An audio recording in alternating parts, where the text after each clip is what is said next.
Para sa mga isko at iska, hindi na importante kung isang regular game lang ang naipanalo ng UP Fighting Maroons kahapon sa UAAP.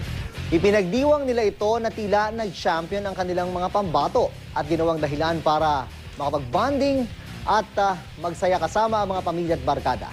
Ang may balita natin Dante Perelio.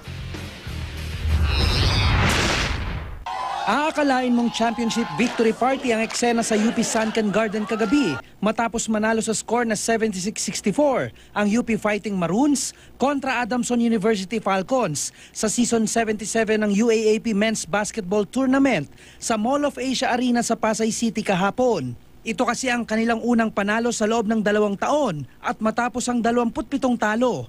Ngayon lang muling nakatikim ng panalo ang UP Fighting Maroons, kaya naman kakaibang saya ang nadama ng UP community.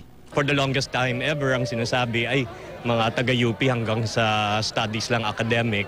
Ang mga players namin magaling sa sports at magaling din sa academics. No? Dumagsa ang halos 500 mga estudyante, faculty at alumni ng UP sa Sunken Garden para saksihan ang Victory Bonfire. Kanya-kanya silang selfie at pakuha ng picture sa tabi ng bonfire. Napuno ng palakpakan at sigawan ng paligid ng isa-isang ipakilala ang coaching staff at miyembro ng team.